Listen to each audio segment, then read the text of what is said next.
A Gênese, Allan Kardec. Capítulo 2. Deus, da natureza divina. Item 8. Não é dado ao homem sondar a natureza íntima de Deus. Para compreender Deus, ainda nos falta o sentido que não se adquire senão pela completa depuração do espírito. Mas, se o homem não pode penetrar o conhecimento de sua essência, desde que aceite sua existência como premissa, pode, pelo raciocínio, chegar ao conhecimento de seus atributos necessários, pois, vendo o que ele absolutamente não pode deixar de ser, sem cessar de ser Deus, deduz daí o que ele deve ser. Sem o conhecimento dos atributos de Deus, seria impossível conhecer a obra de sua criação. Esse é o ponto de partida de todas as crenças religiosas, e é pelo motivo de que elas não se hajam referido a tais atributos, como ao farol que as poderia dirigir, que a maior parte das religiões tem errado em seus dogmas. As que não têm atribuído a Deus a onipotência imaginaram muitos deuses. As que não lhe atribuíram soberana bondade formularam um Deus ciumento, colérico, parcial e vingativo. Item 9. Deus é a suprema e soberana inteligência. A inteligência do homem é limitada, pois não pode fazer nem compreender tudo o que existe. A de Deus, abrangendo o infinito, tem de ser infinita.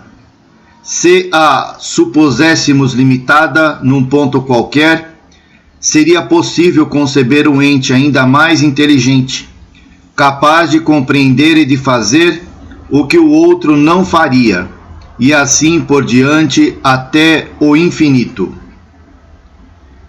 Item 10.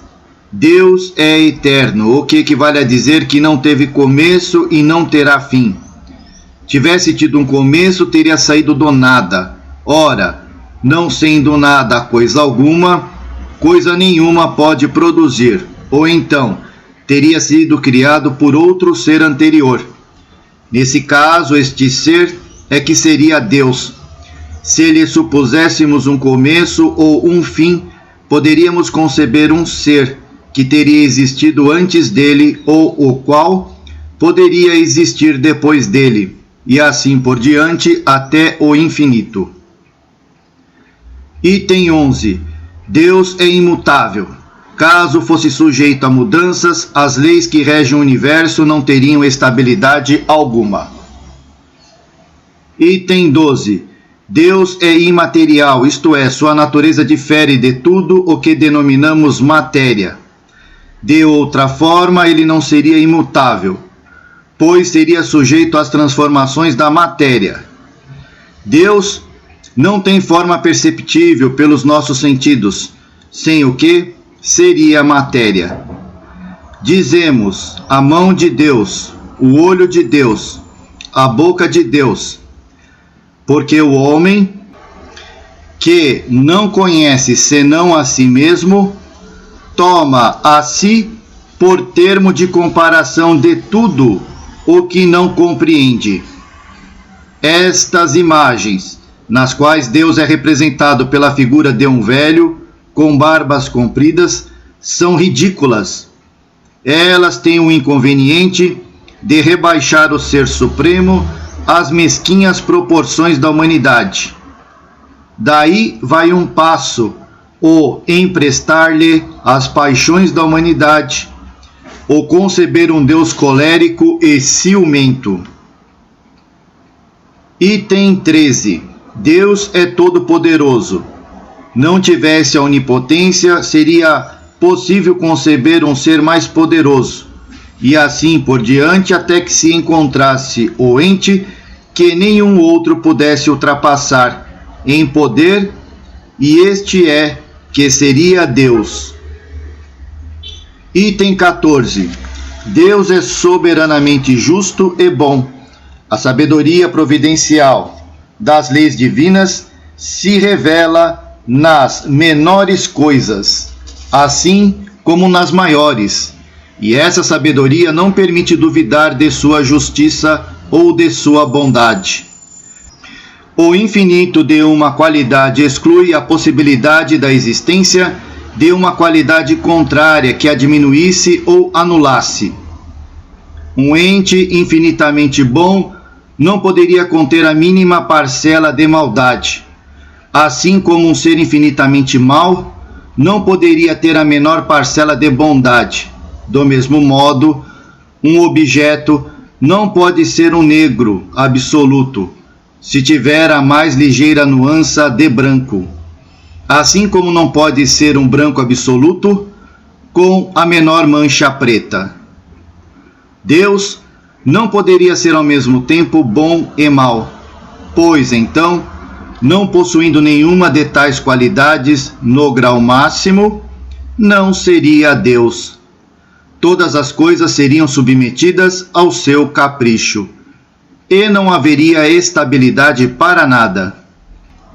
Ele não poderia ser senão infinitamente bom ou infinitamente mau.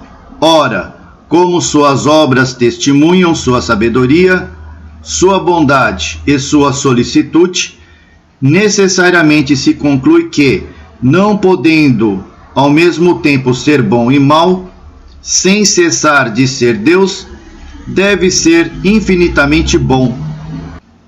A soberana bondade implica na soberana justiça, pois se ele agisse injustamente ou com parcialidade, numa só circunstância, ou em relação a uma só de suas criaturas, não seria soberanamente justo e, por consequência, não seria soberanamente bom. Item 15. Deus é infinitamente perfeito. É impossível conceber Deus sem o infinito das perfeições, sem o que ele não seria Deus, pois sempre se poderia conceber um ente que possuísse aquilo que lhe faltasse. Para que algum ser não lhe possa ultrapassar, é necessário que ele seja infinito em tudo. Os atributos de Deus, sendo infinitos, não são suscetíveis de aumento nem diminuição, sem o que não seriam infinitos e Deus não seria perfeito. Se retirássemos a menor parcela de um só de seus atributos, já não teríamos Deus, pois seria possível existir um ser mais perfeito. Item 16. Deus é único. A unidade de Deus é a consequência do infinito absoluto de suas perfeições. Um outro Deus não poderia existir senão com a condição de ser igualmente infinito em todas as coisas, pois se houvesse entre eles a mais ligeira diferença, um seria inferior ao outro, subordinado a seu poder, e não seria Deus. Se houvesse entre eles igualdade absoluta, isto equivaleria a existir por toda a eternidade um mesmo pensamento, uma mesma vontade, um mesmo poder, assim confundidos em sua identidade. Isso não resultaria, na realidade, senão um só Deus. Caso eles tivessem atribuições especiais, um faria o que o outro não fizesse, portanto, não haveria entre eles igualdade perfeita, pois nenhum nem o outro teria a soberana autoridade. Item 17. A ignorância do princípio das perfeições de Deus é que engendrou o politeísmo, culto de todos os povos primitivos. Eles atribuíram divindade a todo poder que lhes pareceu estar acima da humanidade. Mais tarde, a razão os conduziu a confundir esses diversos poderes num só. Depois, à medida que os homens compreenderam a essência dos atributos divinos, retiraram dos símbolos que haviam criado a crença que implicava na negação desses atributos. Item 18. Em resumo, Deus não pode ser Deus senão com a condição de não ser ultrapassado em nada por outro ente, pois então o verdadeiro Deus seria aquele que ultrapassasse em qualquer assunto, mesmo que não excedesse da espessura de um cabelo. Para que tal não se dê, é preciso que ele seja infinito em todas as coisas.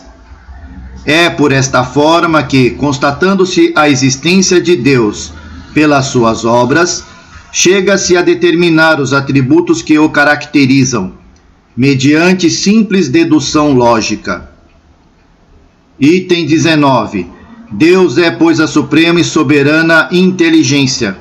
É único, eterno, imutável, imaterial, onipotente, soberanamente justo e bom, infinito em todas as suas perfeições, e não pode deixar de ser assim. Tal é o eixo sobre o qual repousa o edifício universal. É o farol do qual os raios se estendem sobre o universo inteiro. O único que pode guiar o homem em sua pesquisa da verdade. Ao guiá-lo, não se extraviará nunca. E, se tem desencaminhado com tanta frequência, é por não ter seguido o caminho que lhe é indicado. Tal é também o critério infalível de todas as doutrinas filosóficas e religiosas. Para julgá-las, o homem tem um padrão rigorosamente exato nos atributos de Deus, e ele pode afirmar a si mesmo, com certeza, que toda teoria, todo princípio, todo dogma, toda crença, toda prática que esteja em contradição com um só destes atributos, que tenda não só a anulá-los, mas simplesmente a enfraquecê-los, não pode estar com a verdade. Em filosofia, em psicologia, em moral, em religião, nada há de verdadeiro que não esteja conforme as qualidades essenciais da divindade. A religião perfeita seria aquela da qual nenhum artigo de fé estivesse em oposição com estas qualidades, da qual todos os dogmas possam suportar a prova deste controle, sem dele receber nenhuma contradita.